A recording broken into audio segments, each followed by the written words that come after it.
As we progress through Advent, our churches will be lighting the candles on the Advent wreath, each one with a particular significance or symbolism. Actually, there's quite a bit of variety about what that symbolism represents, or even what colour the candle should be. 2 of my churches all have red candles, while one has 3 purple, 1 pink and 1 white. I've even heard of churches that have all blue candles. And the symbolism can vary too. Some see the candles representing the patriarchs, the prophets, John the Baptist and Mary, with the central white candle representing Jesus, the light of the world. Another interpretation is to see them representing the gifts of God at Christmas: hope, peace, joy and love.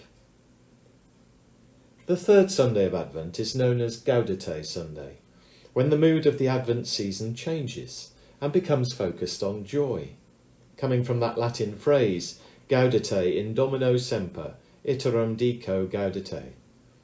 My apologies to Latin scholars for my no doubt woeful pronunciation.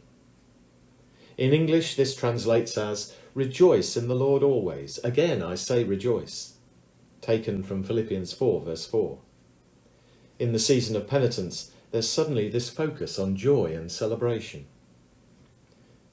But perhaps there are many people who don't feel much like rejoicing, and that could be for a variety of reasons, not least of which is the state of our world. There's so much uncertainty, fear and worry around at the moment.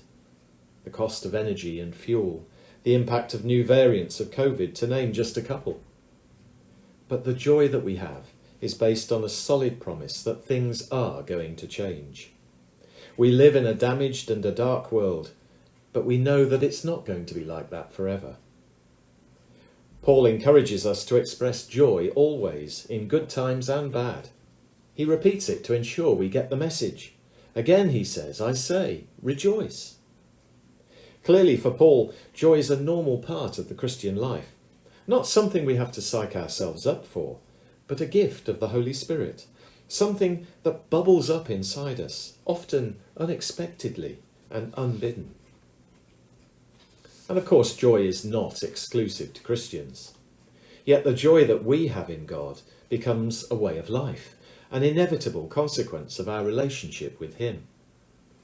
But that joy cannot simply be a veneer of superficial cheer that papers over the sadnesses of life.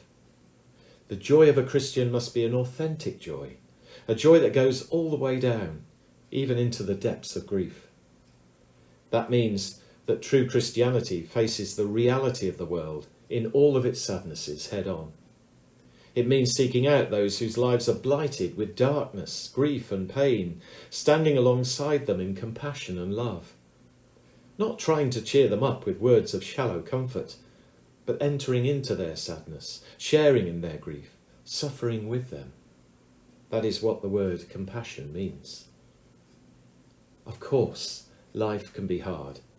There may be people listening today who feel its burden, who might be worn out, worn down, broken by their experiences.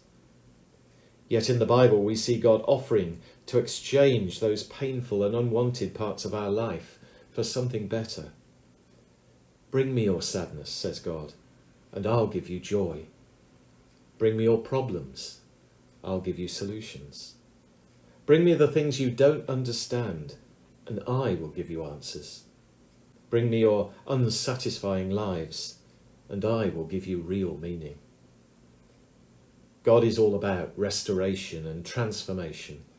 He will not leave us in darkness or captivity. He will set us free.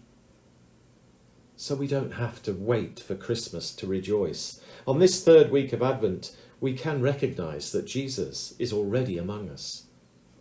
But we're also waiting for God to do something else, something we may never have expected, something that may enable us to experience that joy of knowing Him in a new way, a deeper and more profound way. Joy is integral to being a Christian.